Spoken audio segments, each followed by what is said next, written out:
நீர் வந்து விட்டீர், ஆனால் அங்கே இருக்கிற குரங்குகளாலெல்லாம் கடலை தாண்டி வர முடியுமோ? ராமன் வருவரா? அப்படிங்கிறதுக்கு ஹனுமான் பதில் சொல்கிறார். தஸ்ய விக்ரம சம்பன்னாக சத்வவந்தோ மகாபலாக மனசங்கல்ப சம்பாதாக நிதேசே ஹரயஸ்திதாக மத் விசிஷ்டாச்ச துல்யாச்ச சந்தி தத்ர வனௌகசா மத்த பிரத்யவர கஷ்டித் நானியஸ்தி நாஸ்தி சுக்ரீவ சந்நிதவ். என்னை காட்டிலும் தாழ்ந்த குரங்கே சுக்ரீவன் படையில் கிடையாதுன்னுட்டார். இருக்கிறதுலே ரொம்ப சுமார் குரங்கு நான் தான். அப்படிங்கிறதுனால தான் என்னை ஓடி போய் பார்த்துட்டு வான்னு சொல்லியிருக்கா. 10 பேர் இருக்கிறதே அது போய் எடுத்துன்னு வா அப்படின்னு யாரை சொல்லுவா? இருக்கிறதுலே சிறப்பானவனையா சொல்லுவா? யார் இருக்கிறதுல சின்ன பிள்ளை மோசமோ போய் எடுத்துன்னு வான்வா. எப்போ என்னை அமுச்சு வச்சுருக்காரோ நான் தான் எல்லாரோட தாழ்ந்தவன் அர்த்தம். மத்த பிரத்யவர கஷ்டித்து நாஸ்தி சுக்ரீவ சந்நிதவ். என்னை காட்டிலும் தாழ்ந்தவன் சுக்ரீவன் படையில் ஒத்துருமே கிடையாது. ஒரே ஒரு சரித்திரம் மட்டும் சொல்கிறேன். ராமானுஜர் பெரிய திருமலைக்கு எழுந்துள்ளார். திருமலைங்கிறது தான் திருவேங்கடத்தை திருப்பதியை குறிக்கும். அங்கே பெரிய திருமலை நம்பிகள் இருந்தார். அவர் ராமானுஜருக்கு தாய் மாமா. பிதாமஹஸ்யாபி பிதாமகாய பிராச்சேத சாதேச பலப்பிரதாய ஸ்ரீபாஷ்யகாரோத்தம தேசிகாய ஸ்ரீசைல பூர்ணாய நமோ நமஸ்தாத்துன்னு அவரை பற்றின ஸ்லோகம். அவர் அங்கே தீர்த்த கைங்கரியம் பண்ணிருந்தார். ஆகாச கங்கைக்கு போய் குடங்குடமாக ஜலம் கொண்டு ஸ்ரீனிவாச பெருமாளுக்கு சமர்ப்பிக்கணும். இதுதான் அவர் தினப்படி பண்ணிட்டு இருந்த கைங்கரியம். அவர் இதான் முதல் நாள்.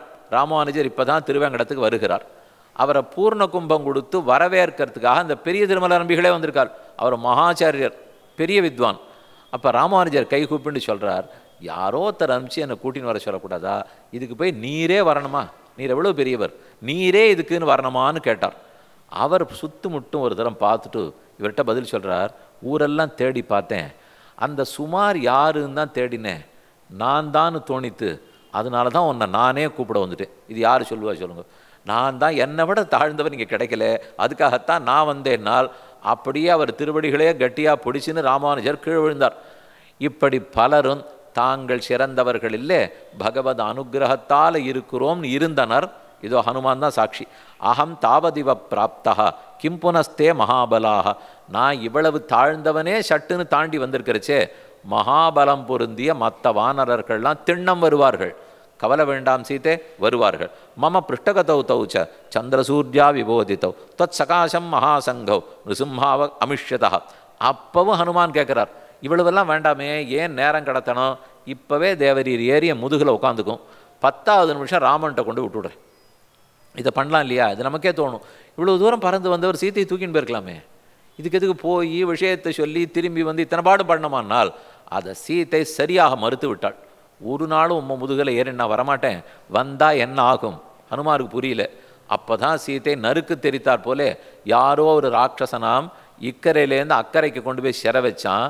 யாரோ ஒரு குரங்கான், அவன் அக்கறையிலேருந்து இக்கரைக்கு திருப்பி கொண்டு வந்துட்டான். சீதையின் கணவன் ராமன் என்ன பண்ணிட்டு இருந்தார் நாளைக்கு வால்மீகி எழுதுவார். இதே வால்மீகி என்ன எழுதி வைப்பார்? சீதைக்கு பர்த்தா ராமன் என்ன செய்து கொண்டிருந்தால் ராட்சசன் இக்கரையிலேருந்து அக்கறை தூக்கின்னு போகிறான், குரங்கு அக்கறையிலேருந்து இக்கரை தூக்கின்னு வருதுன்னா சீதை யார் ரட்சிக்கணும்? ராமன்னா ரட்சிக்கணும். சொல்லினால் சுடுவேன், அது தூயவன் வில்லின் ஆற்றற்கு மாசென்று அஞ்சி வீசினேன். ஹனுமன், நீ என்னை காப்பாற்றுறேன்னு சொல்லுறீரே, என்னை காப்பாற்றி எனக்கு தெரியாதா? நானே பண்ணியிருப்பேன், ஆனால் பண்ண மாட்டேன். சரைஸ்து சங்குலாங்கிருத்வா லங்காம்பர பலார்த்தனா மாம் நயத்யதி காக்குஸ்தா தத்சத் சதிருஷம் பவேத். ராமனே வரணும், தன்னுடைய அம்பு கூட்டத்தாலே சிறை பிடிக்க வேண்டும், என்னை சிறை மீட்டு கொண்டு செல்ல வேண்டும். அதுதான் அவருக்கும் சரி, அதுதான் எனக்கும் சரி. அதை விட்டு உம்ம பின்னாடி நான் வரமாட்டேன்னால் அப்போ புரிஞ்சினார் ஹனுமான். ஓ, இப்போ தான் சீதையை சேவிச்சிருக்கோம், இது வரைக்கும் ராமதாசனா மட்டும் இருந்தோம், இப்போ தான் சீதாராமதாசன்னா என்னன்னு தெரிஞ்சுது. ராமதாசனாக இருக்கிறது 1 மடங்குனால் சீதாராமதாசனாக இருக்கிறது 16 மடங்கு. அப்போ தான் கருணைன்னா என்னதுன்னே புரியும், ஞானத்துக்கும் பக்திக்கும் வேலையே அப்போ தான் புரியும். என்ன ஆச்சரியமான இந்த இடம்! அப்படி ராமனே ஹனுமான கொண்டாடி இருக்கிற இடம். நான் ரிக்வேத வினீதஸ்ய நாயுஜுர்வேத தாரிணா நாசாமவேத விதுஷா சக்கியமேவம் பிரபாஷித்தும். இத்தனை ஞானம் இல்லாதவன் இப்படி பேசவே முடியாது. அது ஒரு சரித்திரம். அது கிஷ்கிந்தா காண்டத்தில் நடந்தது. சுந்தர காண்டத்தினுடைய இறுதி பகுதியில் என்ன சொல்லியிருக்குன்னு பார்க்குறோம். எல்லாத்தையும் கேட்டுண்டார். சீதை நடத்தில் விடை பெற்று கொண்டார்.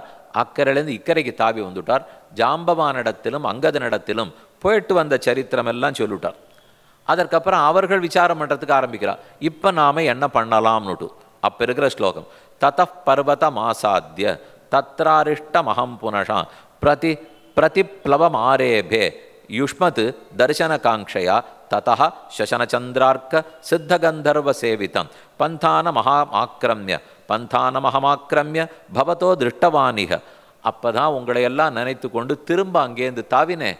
உங்கள் முகத்தை எப்போ பார்க்கலான்னு வந்தேன். ஒரு 15 நிமிஷம் பிரயாணம் பண்ண உடனே கீழே நீங்கள் தெரிய ஆரம்பிச்சுட்டீர்கள். இதோ இறங்கிவிட்டேன். ராகவஸ்ய பிரசாதேன பவதாம் செய்வ தேஜசா. அப்போ தான் சொல்கிறார், என்னால் இந்த காரியத்தை எப்படி முடிக்க பண்ணதுனால், நாம இருந்தால் நான் முடித்தேன், எடுத்தேன், கட்டினேன், வந்தேன்னு விடுவோம். ராகவஸ்ய பிரசாதேன, ராமனுடைய அருளால் செய்ய முடிஞ்சது.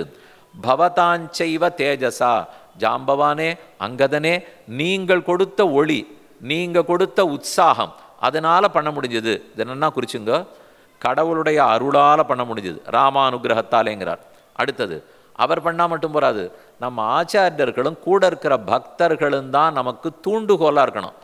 பெருமானுடைய அருளால் நடக்கும், பக்தர்கள் பக்கத்திலிருந்து தூண்டணும், என் முயற்சி இருக்கணும். 3 என்ன அழகாக சொல்கிறார். ராகவஸ்ய பிரசாதேன பவதாஞ்சைவ சேதசா தேஜசா சுக்ரீவஸ்ய காரியார்த்தம் மயா சர்வம் அனுஷ்டிதம், என்னால் அனைத்தும் செய்து முடிக்கப்பட்டது. நாம் இந்த கடைசி வார்த்தையை சொல்லுவோம், என்னால் அனைத்தும் செய்து முடிக்கப்பட்டது. ஆனால் முதல் 2 வார்த்தை சேர்த்துக்கிறார். உங்களுடைய தூண்டுதலாலேயும் இறைவனுடைய அருளாலேயும் என்னால் இந்த காரியம் செய்து முடிக்கப்பட்டது. அதை வேண்டாமே சுவாமி, பெருமாளே பண்ணார்னு சொன்ன என்ன, இந்த 3வது ஒரு சேர்த்துருக்க வேண்டாம் இல்லையா? அப்படின்னா தான் நமக்கு ஒரு முக்கியமான கேள்விக்கு அர்த்தம் கிடைக்க போகுது. அதுக்கு பதில் வேணுமே. கடவுளே ஒரு காரியத்தை பண்ணிவிடுறாரா, நானே பண்ணிடுறேன்னா, அவரால் தூண்டப்பட்டு நான் பண்ணுறேன்னா, அல்லது அவர் பண்ண சொல்லி பாகவதர்கள் பண்ணி என்னை தூண்டுறார்களா, அவர்களே பண்ணிடுவாளா, நான் பண்ணுவேனான்னு யார் 3 பேரில் நமக்கு ஊக்க சக்தி கொடுத்தது யாரோ, அருள் கொடுத்தது யாரோ, செயல் இருந்தது எங்கிட்டே. இந்த 3மே உலகத்தில் வேணும். இதுவா அதுவா, குழந்தை பரீட்சை எழுதுறதுக்காக போகிறான், தானே படித்தா போருமானால், இல்லை போய் 4 பிரதட்சணம் பண்ணிட்டு போ, ஹனுமார் சன்னதி போய் பிரதட்சணம் பண்ணு, நல்ல மதிப்பெண் வரும், போயிட்டு போகணுவா. நான் படித்து பரீட்சை எழுதணுமாப்பா, ஹனுமார் எழுத போகிறாரா? அவன் உடனே கேட்டான், கடவுள் அருளால் நான் பரீட்சை எழுதணுமா, நான் எழுதணுமான்னா அத்தோட இல்லை, வாத்தியார் சொல்லிக் கொடுத்த வாத்தியார் அவர் பரீட்சை எழுதுகிறார். இப்போல்லாம் நிறைய பெற்றோர்களே பரீட்சை எழுதி விட்றான். இந்த குழந்தைய படிக்க வச்சு ஒவ்வொரு பக்கமாக அதுக்கு சொல்லிக் கொடுக்கறதுக்குள்ளே அவர்களே பரீட்சை எழுதிவிடலாம் போல் இருக்குது. அப்படி தான் இருக்குது நிலைமை. 3 பேர் தேவை. கற்றுக் கொடுத்த வாத்தியார், அருள் புரிந்த கடவுள், படித்து முயற்சி எடுத்த பிள்ளை, 3 பேரும் சேர்ந்தா தான் ஒரு காரியம் நடக்கும். அதைத்தான் இங்கே நமக்கு புரிய வைக்கிறார். ராகவஸ்ய பிரசாதேன, ராமனுடைய அருளாலும், பவதாஞ்சைவ தேஜசா, நீங்கள் கொடுத்த ஊக்கத்தாலும், மயா சர்வம் அனுஷ்டிதம், என்னால் செய்து முடிக்கப்பட்டதுன்னா நானாக முடிச்சிட முடியாது.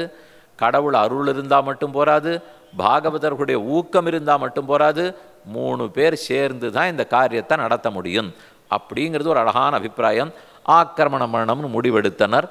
நான் எந்த முடிவும் இனிமேல் எடுக்க மாட்டேன், சுக்ரீவன் தான் முடிவெடுக்கணும். இல்லை நேர ராமனிடத்திலேயே கேட்டுக்கொள்வோன்னு சொல்லி திரும்பி வந்துட்டா காரியம் முடிந்ததுன்னு ஹனுமான் வந்து சொல்லணும். ஆனால் இன்னும் சொல்லலை. அதுக்கு நடுவில் மதுவனம்னு ஒரு சின்ன அழகான தோட்டம். அந்த தோட்டம் சுக்ரீவனுடைய தோட்டம். ரொம்ப நல்லா இருக்குமா, இந்திரனுடைய தோட்டமாட்டம் நல்லா இருக்கும். இனிமேல் மாம்பழம், பலாப்பழம், தென்னை மரம், வாழை மரம் ஒன்றும் மிச்சம் இல்லை. அப்படியே தேனாக கொட்டுமா, சலசலத்து நதிகள்லாம் ஓடுமா, குளமாக இருக்குமா, எங்கே பார்த்தாலும் ரொம்ப நல்லா இருக்கும். அப்படி இருக்கிற ஒன்று ததிமுகன்னு ஒருத்தன், அவன் இவனுக்கு மாமா, சுக்ரீவனுக்கு மாமா. அவனைத்தான் அங்கே காவலுக்கு போட்டிருக்கான். ஒருத்தர் வந்து ஒரு இலையை பறிச்சா கூட கொன்னுடுவான் சுக்ரீவன் அவனை. அந்த அளவு உயிர் அவனுக்கு அந்த தோட்டம். போகிற வழியில் அந்த தோட்டம் இருந்தது. எல்லா குரங்குகளும் இது ரொம்ப நன்னா இருக்கே, ஒரு தரம் குரங்குகள் நாமெல்லாம் உள்ளே நுழைஞ்சிட்டு போகலாமான்னு. தோட்டத்துக்குள்ளே குரங்கு கூட்டமாக வேற நுழைஞ்சா என்ன ஆகும்? ஒரு குரங்கு நுழைஞ்சாலே தாங்காது. இது இன்னும் இத்தனை குரங்குகள் நுழைய போகிறது. அதுகளாக ஒரே சந்தோஷத்தில் வேற இருக்குது. சீதையை பார்த்துட்டோம், வந்த காரியம் முடிஞ்சது. ஹனுமானை பார்த்தது. அவர் தான் எப்பவுமே இந்த நல்ல வயசான வாத்தியார். ஒரு குழந்தைய ஒன்றும் பண்ண விட மாட்டார். பெரம்பையே வச்சுருந்து ஒன்றும் பண்ணாதே. நமக்கு ஹனுமானை பார்த்தாலே அப்படி தானே தோணும்.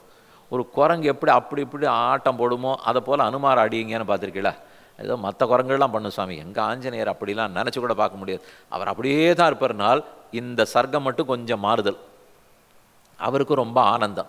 சரி, குரங்குகள்லாம் கேட்குறா, உள்ளே போங்கோனால் ஒன்று தேனையாக குடிக்கிறது, கள்ளையாக குடிக்கிறது, வாழைப்பழத்தெல்லாம் துவம்சம் பண்ணுறது, இருக்கிற பலாமரத்தெல்லாம் தீத்துடுத்து.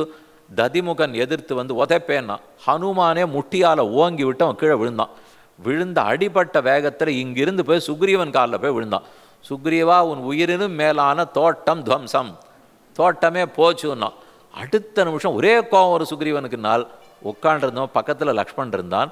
தன்னுடைய நீண்ட வாளை எடுத்து பின்னாடி இருக்கிற பாறையில் ஓங்கி அரைஞ்சான். குரங்குகளுக்கு சந்தோஷம் மிகுந்தால் வாளை எடுத்து பாறையில் அடிக்கும். அதை போல பண்ணார். லக்ஷ்மணனுக்கு என்ன உனக்கு பிடிச்ச தோட்டம் போயிடுத்துன்னா உனக்கு என்ன சந்தோஷம்னால் சீதை பார்க்கப்பட்டு விட்டாள்னா சுக்ரீவன். எப்படி கண்டுபிடிச்சே? வந்து செய்தியே சொல்லலைன்னால் நான் 1 மாதத்துக்கு கெடு கொடுத்துருக்கேன், அதை தாண்டி இன்னும் தைரியமாக வந்து தோட்டத்தையும் அழிச்சுட்டு அதை எங்கிட்ட வேற வந்து சொல்லணும்னால் நிஜமாக இவ போன காரியத்தை முடிச்சிருக்கான்னு தான் அர்த்தம். அதை அப்படியே சொல்லிட்டு விட்டுருக்கான் இல்லையா? அந்த சமயம் ஹனுமாரை பற்றி கொண்டாடி பேசுகிறார். ததோ மூர்த்னா நிபதிதம் கஷ்டின் மதுவனே ஸ்வஸ்தி ஸ்ரோத்துமிச்சாமி வாரத அத நிவாரியமானஸ்தஸ்தே நிவாரியமானாஸ்தே சர்வே புருகுடீம் தர்சயந்தி ஆர்யலக்ஷ்மண சம்பிராக வீரோ ததிமுக கபி திருஷ்டா சீதா திருஷ்டா தேவீன சந்தேக நச்சான்யேன ஹனுமதா. கண்டிப்பாக சீதை பார்க்கப்பட்டாள்னு சொன்னார். லக்ஷ்மணன் உடனே யார் பார்த்துருப்பார்கள்? நீ எல்லா பக்கத்திலையும் குரங்கு அமைச்சிருக்கியே, எந்த பக்கத்துக்கு போனவர் பார்த்துருப்பார்கள்னால் ஹனுமான் கண்டார் என்பதில் சந்தேகமில்லைன்னார். ஏன் இத்தனை பேர் போயிருக்கிறச்சே ஹனுமானத்தான் ஒத்துக்கணுமானால் நஹ்யன்ய சாதனே ஹேது, நான் கொடுத்த காரியத்தினுடைய கட்டத்தை சிந்தித்து பார்த்தால் அவரை தவிர அதை எப்படி தீர்க்கணுங்கிற புத்தி யாருக்கும் கிடையாது. அவருக்கு தான் அந்த ஆற்றலும் உண்டு. கர்மணோஸ்ய ஹனுமதா காரிய சித்திர் ஹனுமதி மதிஷ்ச ஹரிபுங்கவே. அந்த வானர கூட்டத்துக்கு தலைவனான ஹனுமான் இடத்தில் தான் காரிய சித்தி இருக்கும். எடுத்த காரியத்தை முடிக்கிற சாமர்த்தியம் சில பேருக்கு இருக்கும். ரொம்ப புத்திசாலியாக கூட இருக்க மாட்டா, அப்படியே ஆற்றல் மிகுந்தெல்லாம் இருக்க மாட்டா. ஆனால் என்னமோ சுவாமி அவர் தொட்டா விளங்குறது. இன்னும் சில பேர் இருக்கும், அவரை கூப்பிடவே கூப்பிடாதீங்க, ஏன்னா வந்தாலே வீட்டுக்கு ஒரு நாள் வந்துட்டு போனாரா அதுக்கப்புறம் வீடு வீடாகவே இல்லை. அப்படி இல்லை, காரிய சித்தி இருக்குது. எடுத்த காரியத்தை முடிக்கக்கூடிய ஆற்றல், முடித்து வைக்கிற ஆற்றல். விவசாயச்ச வீரியஞ்ச ஸ்ருதஞ்சாப்பி பிரதிஷ்டிதம். விவசாயம்னா அதற்கு தேவையான முயற்சி, வீரியம், என்ன தடங்கள் வந்தாலும் தகர்க்கக்கூடிய பலம். ஸ்ருதஞ்சாப்பி நல்லவர்கள் சொல்கிறத கேட்டு நடக்கக்கூடிய தன்மை. இது இல்லைன்னா எந்த காரியத்தை முடிக்க முடியாது. எனக்கு சக்தி இருக்குது நான் பண்ணுறேன்னா, நல்லவன் ஒருத்தன் சொன்னால் காது கொடுக்கணும் இல்லையா? நமக்கு கெட்ட காலம் வருதுன்னாலே காதை யாரும் நல்லவனுக்கு தரமாட்டோம். கெட்டவன் பேசுகிறதா காதில் ஏறின்னு இருக்கும், நல்லவன் பேசுறது ஏகாது. இதுதான் காலதேவன் காதில் உட்காண்டிருக்காருன்னுவா. காலம் கெட்ட காலம் ஆயிடுத்து, காலதேவன் காதில் உட்காண்டு நல்லவனுடைய வார்த்தையை உள்ளே போக விடாமல் தடுத்துடுவார்.